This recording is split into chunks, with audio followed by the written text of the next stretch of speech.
كاب استوديو ايري تي في سلامتنا تقبلوا فنونا عم كتال تركبوا خبركم خطاتلتي كما تمسيون لومي سوني 17 حمله ساعه 9 مش استدالو زينا مسنادو حيزنا لكم قريبنا لنا بيتروس منكسي ارسته زينا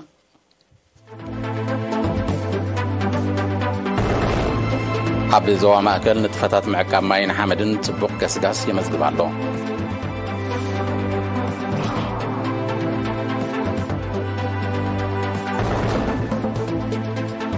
عبد الزوبا لوغو عن سبا عب مسرح ممهارن مستمهارن استراي دخمتات مفتاح كنا ديلو مزعفر قريبون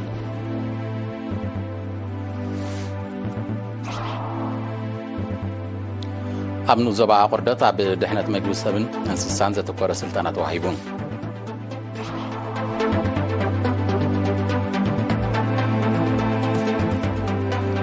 منجست روسيا سمع بمنجدين ودبات تسلم بحر زكاير سدد فريات أغلن زمن عودوبان سيبون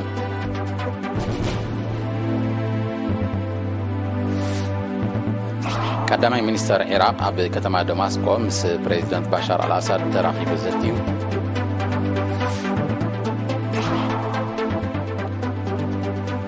سعود عرب جابان إسران شبشتن كتابون لمعاتاون سمعات كم تختما أفريقيا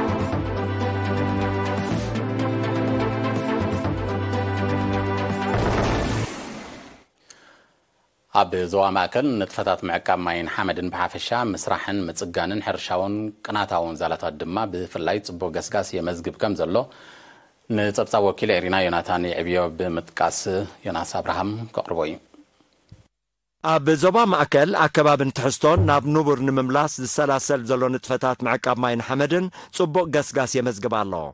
كاب كفر حرشان مريتن انجنر مسفن برهانن يرينا بزاف حبريتا اتن تفتات بقندو اب حرشاون قناتاون زالاتات زتكوره مخانو غليصو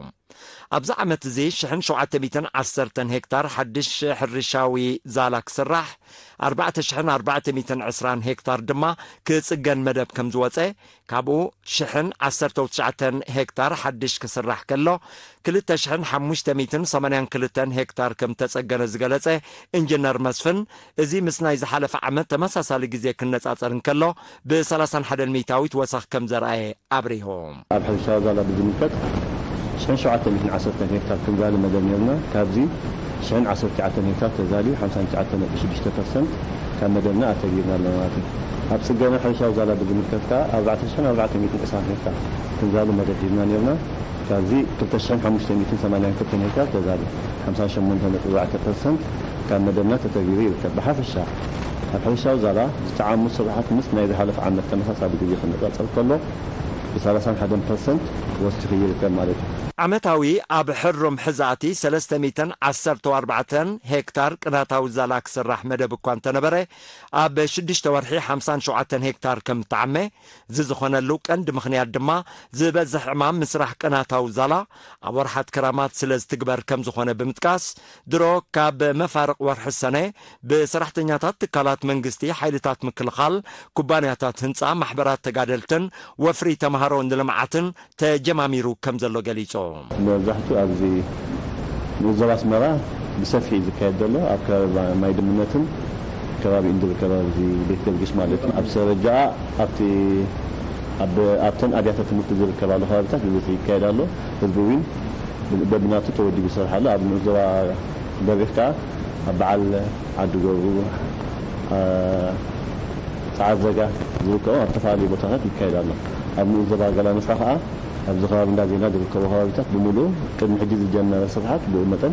جلس سلام مالتي نمسرح كتري بامني بزمل كدما اب عمت 3370 متر كيوب كسرح مدب كم زنبره اب زحلفه 6 اوارح جن 3774 متر كيوب بمسرح لعلت مدب كم تتكبره ارديو انجنر مسفن اب موداتا اب نوس زبا قالنا في تركب ديغا تمامعو كم تمرقت اب كلتشن عسران كلتن تجميرات تقاريصات صنحت ديغا عدقه اب زحلفه 6 اوارح 51 ميتاويت كاب سرحاتا كم تعمه اب عد حوشان افدين دما ديغاتات يسرحا كم زلوا غليصوم اب زوا ماكل بزركبا 133 عبيتن ماكلوتن ديغاتات لعل شحن 500 هكتار بمسنو فرتاتن احملتن كم زلما يفلات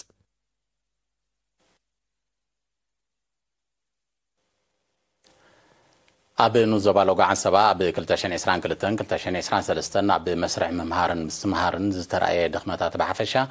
ምቁራጽ ተምሃሮ ድማ ብፍላይ መፍትሒ ክናደየሉ ጻውዒት ቀሪቡ ብ15 ሓምለ ኣብ መቐርካ ኣብ ዝተኻየደ ገምጋም ሓላፊ ኣገልግሎት ትምህርቲ ኣብቲ ንዞባ መምህር ፀሃይ ብርሃነ መስርሕ ምምሃርን ምስትምሃርን ምትሕባር ናይ ኩሎም ኣካላት ከም ዘድልዮ ጠቒሱ ነቲ መስርሕ ብኣሉታት ዝጸልዉ ረቋሒታት ንምእላይ ብውህደት ክስራሕ ከም ዘድሊ ገሊጹ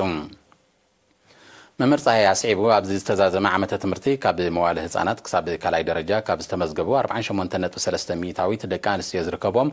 11,180 ተምሃሮ 2.9 ሚእታዊት ከቋርፁ እንከለዉ 14.3 ሚእታዊት ከም ዝተረፉ 82.8 ሚእታዊት ድማ ከም ዝሓለፉ ኣረጋጊጹ ሓላፊ ጨንፈር ሚኒስትሪ ትምህርቲ ዞባ ጋሽ ባርካ መምህር መሐመድ ዓሊ ኢብራሂም ብግድዩ ንብልጫታት ኣገልግሎት ቅድመ ትምህርቲ ኣብ ዝቕፅል ደረጃታት ትምህርቲ ብምጥቃስ ንምስፍሑ ምስ ሕብረተሰብ ተዋሂድካ ክስራሕ ብምዝኽኻር ንተምሃሮ ዝግበር ሓገዛት ኣብ ክንዲ ኣብ ሻምናይ ክፍሊ ጥራይ ተሓፂሩ ዝተርፍ ኣብቲ ካልእ ክፍልታት እውን ክወሃብ ተላብዩ ኣመሓዳር ንዞባ ሎጋዓን ሰባ ኣቶ ኣብርሃም ሓጎስ ድማ ኣብ ዝካየድ ገምጋማት ብቕዓት ተምሃሮ እቲ ቀንዲ መለክዒ ክኸውን ከም ዝግባእ ጠቒሱ ጠንቂ ብኩራት ይኹን ምቁራጽ ብግቡእ ተለልዩ ንኽፍታሕ ኮሚቴ ወለድን ዳይሬክተራትን ጻዕሮም ክሓይሉ ጸዊዑ ተሳተፍቲ ድማ ተጀሚሩ ዘሎ ከፊላዊ ጽገናታት ኣብያተ ትምህርትን ቀጽርታትን ክድፍኣሉ ተላብዮም ኣብ ንዞባ ሎጋዓን ሰባ ብድምር 42 ኣብያተ ትምህርቲ ኣብ ንጡፍ ኣገልግሎት ከም ዝሓግያ ሰነዳት ጨንፈር ሚኒስትሪ ትምህርቲ ዞባ ጋሽ ባርካ የነጽር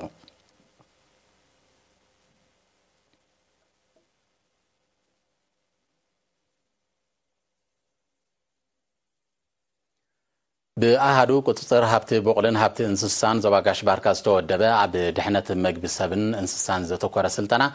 ብ11-12 ሓምለ ኣብ ኣቑርደት ተዋሂቡ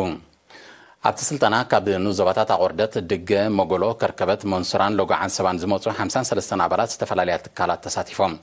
ሓላፊት ኣሃዱ ኣቶ ኣብርሃለይ ሃይለ ሚካኤል ኣብ ኬሚካላዊ መድሃኒት ፀረ ባልዕ ሓያል ቁፅፅር ምዝረጋገጽ ንድሕነት መግቢ ሰብን እንስሳን ወሳኒ ስለ ዝኾነ ክጉስጎሰሉን ሕብረተሰብ ክስዕቦን ኣዘኻኺሩ ሓላፊ ኣሃዱ ቁፅፅር ሃብቲ እንስሳ ዞባ ጋሽ ባርካ ኣቶ ሰዓረ ኣብርሃ ብግድዩ ኣብ ዕዳጋታት ዝቐርቡ ምግብታት ብፍላይ ከም ፀባን ስጋን ተኣፈፍቲ ስለ ዝኾኑ ብዘተኣማምን ኣገባብ ክፈልሑን ክበስሉን ከም ዝግባእ ሓቢሩ ሓላፊ ሕርሻ ኣብ ንዞባ ኣቑርደት ኣቶ ቴድሮስ ዘገርግሽ ድማ ካብ ዝተፈላለያ ሃገራት ዝመጽእ ዕሹግ ምግብታት ውሕስነቱ ኣተኣማመኒ ንክኸውን ቁፅፅር ስለ ዝሓትት ግቡእ ምክትታል ክግበረሉ ብምዝኽኻር ወነንቲ ጀራዲን ሰብ ጥሪትን ዘፍርይዎ ምህርቲ ካብ ፀረ ባልዕን ኬሚካላዊ መድሃኒትን ዘተኣማምን ምዃኑ ከረጋግጹ ኣተሓሳሲቡ ንኣገዳስነት ናይቲ ስልጠና ዝጠቐሳ ኣመሓዳር ንዞባ ኣቑርደት ኣቶ ኢሳቅ ጥዑም ብወገኑ ስልጠና ዝቐሰሙ ኣመሓደርቲ ከባብን ካልኦትን ንዝተዋሃቦም ስልጠና ኣብ ኩሉ ከባቢታትን ዓድታትን ክጉስጉስሉ ተማሕፂኑ ሰልጠንቲ ኸኣ ዝተዋሃቦም ስልጠና ንዝነበሮም ኣፍልጦ ዝያዳ ዝዕቢ ኮይኑ ከም ዝረኸቦ ብምሕባር ንስራሓት ዘይቲ ስምስም ዝምርምር ላቦራቶሪ ክህሉን ጽዑቕ ጎስጓስ ክካየድን ተላብዮም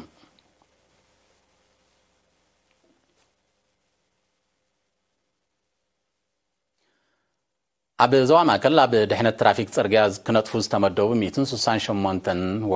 ወፋሮ ክረምታዊ ልምዓት ተምሃሮ ብምውሃድ ማሕበር ድሕነት ትራፊክ ጽርግያን ፖሊስ ትራፊክ ዞባ ማእከልን ናይ ሓደ ሰሙን ስልጠና ተዋሂቡ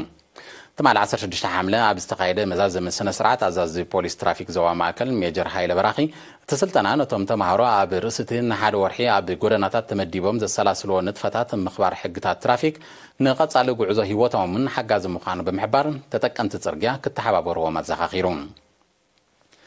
ኣቦ እምበር ማሕበር ድሕነት ትራፊክ ጽርግያ ኤርትራ ኣቶ ስቲፋኖስ ሃብተማርያም ብወገኑ ተምሃሮ ቀሲሞሞ ዘለዎ ስልጠና ንቕሓት ሕብረተሰብ ብሓፈሻ ናይ ስድራ ቤታት ድማ ብፍላይ ክባብ ምባል ሓጋዚ ተራ ከም ዘለዎ ኣረድዩ ወፋሮ ብግዲኦም ድሕነት ትራፊክ ማለት ድሕነት ህይወትን ንብረትን ምዃኑ ክግንዘቡ ከም ዝኽኣሉ ብምሕባር ወነንቲ ተሽከርከርትን ኣጋርን ሓላፍነት ተሰሚዕዎም ብሕጊ ክምእዘዙን ክተሓባበርዎምን ጸዊዖም ኣብ መወዳእታ ድማ ንዝቐሰሞ ስልጠና ዘንጸባርቕ ምርኢት ንተሳተፍቲ ኣቕሪቦም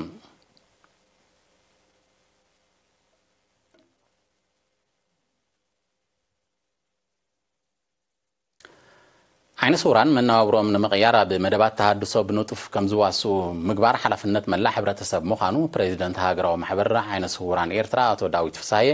ብ14 ሓምለ ኣብ ከተማ ድባርዋ ኣብ ዘካየዶ ኣኼባ ገሊጹ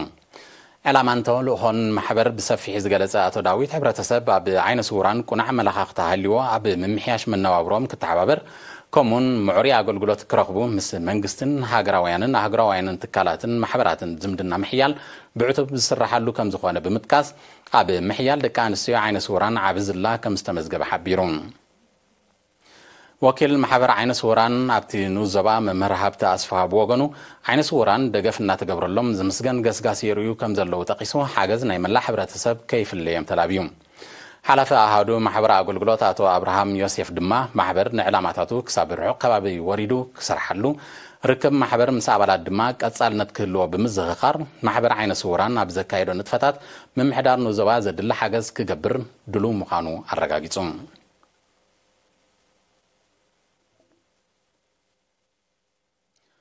ህዝብን ምምሕዳር ከባብን ሻካት ንዞባ ባረንቱ ኣብ ልምዓታውን ድሕነታውን ንጥፈታት ንዝነጥፉ ዘለዎ ኣባላት ሓይልታት ምክልኻል ንምትብባዕ ምሳሕ ኣዳልዮም ባህላዊ መደባት ብምውዳብ ብሓባር ተዘናጊዖም ኣመሓዳሪት ከባቢ ወይዘሮ ግሬታ ባደ ኣብቲ ከባቢ ህዝቢ መስተሮ ረኺቡ ቁስንን ውሑስን መነባብሮ ንምምራሕ ተራ ኣባላት ሓይልታት ምክልኻል ዕዙዝ ምዃኑ ጠቂሳ ኣብ ምውዳድ ውሑስ ቀረብ ማይ ምጽጋን ጽርግያታት ዝተዓመ ስራሓት መርኣያ ውህደት ህዝብን ሰራዊትን ከም ዝኾነ ገሊጻ አዛዝ ሳልሳይ ብርጌድ ክፍለ ሰራዊት 37 ካፕቴን ደብረጽዮን ነታባይ ኣብ ንዞባ ባረንቱ ምምሕዳር ከባቢ ሻካት ኣብ 30 ልምዓታዊ መደባት ሰራዊት ኣብ ጎን ህዝቢ ደው ብምባል ነቲ 30 ንጥፈታት ብናህሪ ንምስጓም ከም ወትሮ ኣበርክቱ ክዕዝዝ ቁሩብ ከም ጸንሐን ከም ዘሎን ብምርጋጽ ህዝቢ ንዝገበረሎም እንጉዶት ኣመስጊኑ ጊዜያዊ ኣመሓዳር ንዞባ ባረንቱ ኣቶ የማነ መሓሪ ብግድዩ ኣብ ምህናጽ ውሑስ ቀረብ ማይን ጽርግያን ነዊሕን ብኩሉ መደያዊ ብድሆታት ከም ዝሓለፉ ጠቂሱ ህዝብን ሰራዊትን ሓደ ኣካል ምዃኑ እቲ ኣብ ምምሕዳር ከባቢ ሻካት ዝካየድ ዘሎ ውሁድ ንጥፈታት ግብራዊ መርኣያ ምዃኑ ሓቢሩ ነበርቲ እቲ ምምሕዳር ከባቢ ብወገኖም ኣብ ምምሕዳር ከባቢ ሻካት ተደኪኑ ዝርከብ ዲጋ ኣፋቴላ ኣብ ምውሓስ ቀረብ ማይን ኣብ ምምዕባል መስናዊ ሕራሻን ሓጋዝ ከም ዝኾነ ኣረድዮም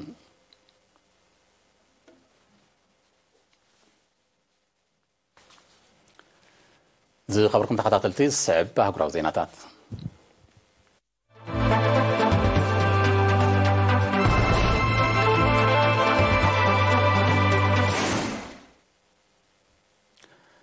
መንግስቲ ሩስያ ብመንጎኝነት ሕብራት ሃገራትን ቱርክን ኣብ መንጎ ሩስያን ዩክሬንን ካብ ዝተበጽሐ ስምምዕ ሰደድ ፍርያት እኽልን ዘመናዊ ድኹዕን ብመንገዲ ወደባት ጸሊም ባሕሪ ከም ዝሰሓበ ሎሚ 17 ሓምለ ብወግ ኣፍሊጡ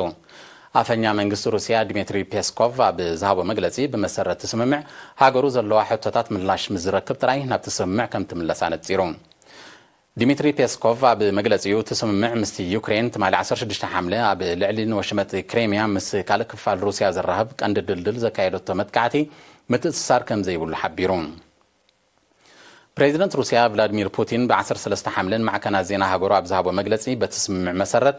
ኣብ ልዕሊ ፍርያት እኽልን ዘመናዊ ድኹዕን ሃገሩ ተንቢሩ ዘሎ እገዳታትን መሓነቆታትን ምስ ዘይለዓል ሃገሩ ነቲ ስምምዕ ናይ ምውንዛፍ ስጉምቲ ከም ትወስድ ምጥንቃቑ ይዝከር ፕሬዚደንት ፑቲን በቲ ስምምዕ ካብቲ ሩስያ ዘቕረበቶ ጠለባት ከም ዘይተማልአን ንረብሓታት ሃገሩ ከም ዘየገልግልን ብምጥቃስ ኣብ ልዕሊ ፋይናንሳውያን ኣገልግሎታት ባንክን ብዝተወሰነ እገዳታት ሃገራት ምዕራብ ሽያጥ ናይ ተሰደድ እኽሊ ናብ ሩስያ ክሰጋገር ከም ዘይጸንሐ እዩ ዝኸስስ እቲ ስምምዕ ብሰንኪ ኩናት ዩክሬን ዘጋጠመ ሕፅረት ቀረብ እኽሊ ንምፍታሕ ዝተበጽሐ እኳ እንተነበረ መብዛሕትኡ ካብቲ ንሰደድ ዝቐርብ እኽሊ ናብ ሃገራት ኤውሮፓ ክጓረት ምጽንሑን እቲ ስምምዕ ኢላምኡ ከም ዝሰሓተን እዩ መንግስቲ ሩስያ ብተረጋጋሚ ክኸስስ ጸኒሑ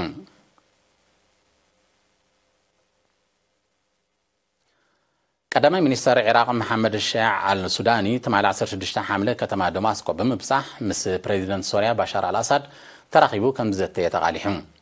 እዚ ወግዓዊ ዑደት ግጭት ሶሪያ ኣብ 2011 ካብ ዝውላዕ መራሒ መንግስቲ ኢራቅ ኣብ ሶሪያ ዝፍጽሞ ዘሎ ናይ ፈለማ ከም ዝኾነ ድማ ተገሊጹ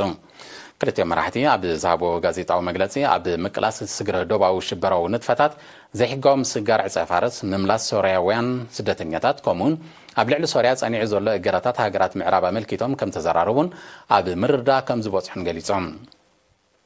ፕሬዚደንት አሳድ ኣብ መግለጺኡ ስግረ ዶባዊ ምንቅስቓስ ሽበራውያን ካብ ቀንዲ ብድሆት ዞባ ምዃኑ ብምጥቃስ ንምምካቱ ክልታዊ ምትሕባር ክድልድል ክልቲኦም መራሕቲ ካብ ዝተራዳደሉ ጉዳያት ከም ዝኾነ ኣነጺሩ ኢራቅን ሶርያን ልዕሊ 600 ኪሎ ሜትር ዝርጋሕ ናይ ሓባር ዶብ ከም ዝውንና ይፍለጥ ሃገራት ዓረብ ግጭት ሶርያ ኣብ 2011 ድሕሪ ምውልዑ ኣደስ ኪሎን ዝጸንሓ ዝምድናታት ምስ ሶርያ ናብ ንቡር ንምምላስ ጉምትታት ይወስዳ ከም ዘለዋ እዩ ዝግለጽ።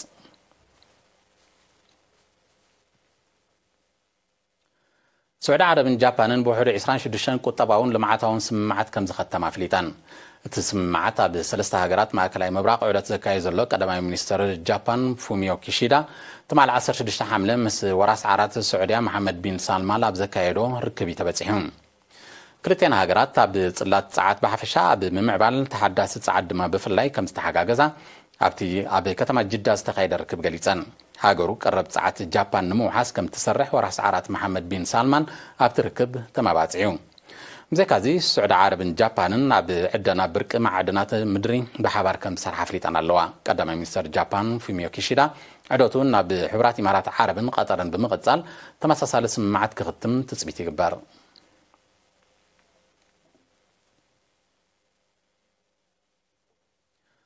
ኣብ ሰፊሕ ክፋላት ደቡባዊ ኤውሮጳ ዝተኸስተ ማዕበላዊ ዋዕይ ዘስዕቦ ጥዕናዊ ጸገማት ከም ዝዛየደ ተቓሊሑ።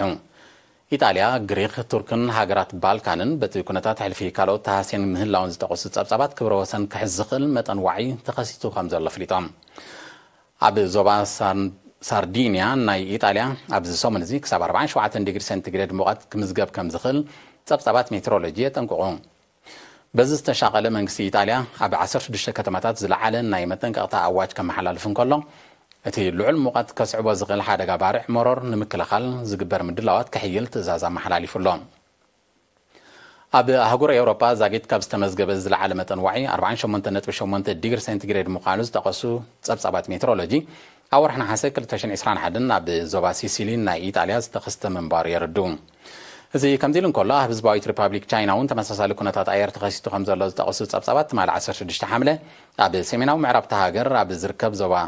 ዚንጂያንግ 52.2 ዲግሪ ሴንቲግሬድ ዋዕይ ከም ተመዝገበ ነጺሮም።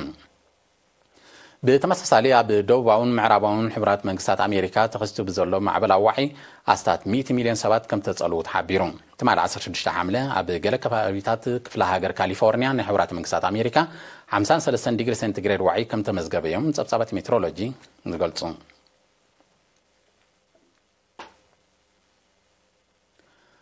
ኣብ ካናዳ ኣብዚ ዓመት እዚ ልዕሊ 10 ሚልዮን ሄክታር ጫካ ብሓደጋ ባርዕ ከም ተሃሞኸ ጸብጻባት ሓቢሮም። እቲ ክሳራ ኣብ ታሪክ ሃገር ብሓደጋ ባርዕ ካብ ዝወረደ ኣከባቢያዊ ዕንወት ዝዓበየ ምዃኑ ተገሊጹ። ኣብቲ ሃገር ኣብዚ ዓመት እዚ ልዕሊ 4000 ሓደጋታት ባርዕ መውረድ ከም ተኸስተ ዝሕብሩ ጸብጻባት ገሊኡ ገና ኣብ ትሕቲ ቁፅፅር ከም ዘይወዓለ የረድኡ። በዚ ድማ እቲ ክሳራታት መሊሱ ክዛይድ ከም ዝኽእል ኪላታት ኣከባቢ ይእምቱ። ኣብ ካናዳ ኣብ 1989 ብዝተኸስተ ተመሳሳሊ ሓደጋ ልዕሊ 7 ሚልዮን ሄክታር ጫካ ከም ዝዓነወ ይግለጽ። ክሊማዊ ነውፂ ዝጠንቆ ሓደጋታት ባርዕ መሮን ብደረጃ ዓለም ዘውርዶ ክሳራታት እናዓበየ ይመጽእ ከም ዘሎ ዝፍለጥ እዩ።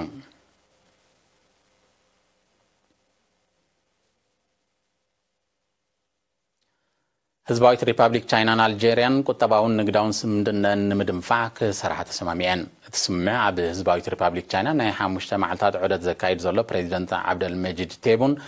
ምስ ፕሬዚደንት ሺ ጂንፒንግ ኣብ ዘካየዶ ርክብ ተበፂሑ። ክልቴን ሃገራት ንግዳዊ ምልውዋጥ ንምድንፋዕ ጻዕርታተን ከም ዝሐይላ ትርክባ ነጺረን። ህዝባዊት ሪፓብሊክ ቻይናን ኣልጄርያን ኣብ ምውሓስ ዞባውን ዓለማውን ጸጥታ ከም ዝተሓጋገዛውን ኣፍሊጠን ኣለዋ።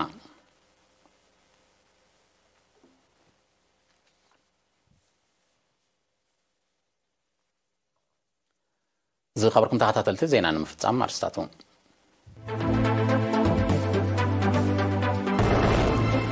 ኣብ ዞባ ማእከል ንጥፈታት ምዕቃብ ማይን ሓመድን ጽቡቕ ገስጋስ የመዝግብ ኣሎ።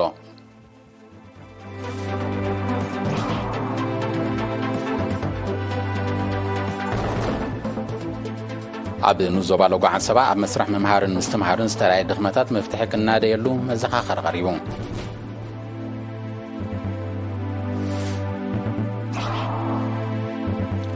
ኣብ ንዞባ ኦርደት ኣብ ድሕነት መግቢ ሰብን እንስሳን ዘተኮረ ስልጠና ተዋሂቡ።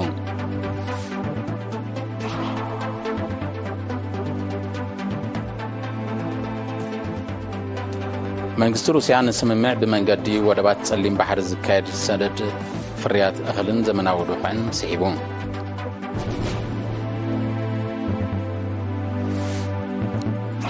ቀዳማይ ሚኒስተር ኢራቅ ኣብ ከተማ ደማስቆ ምስ ፕሬዚደንት ባሻር አልአሳድ ተራኺቡ ዘትዩ።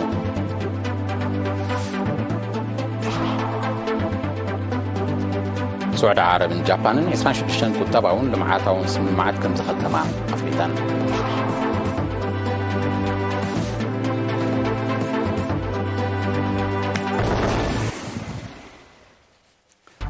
زي خبركم تحت زينات فتسمون استرف المبعثنا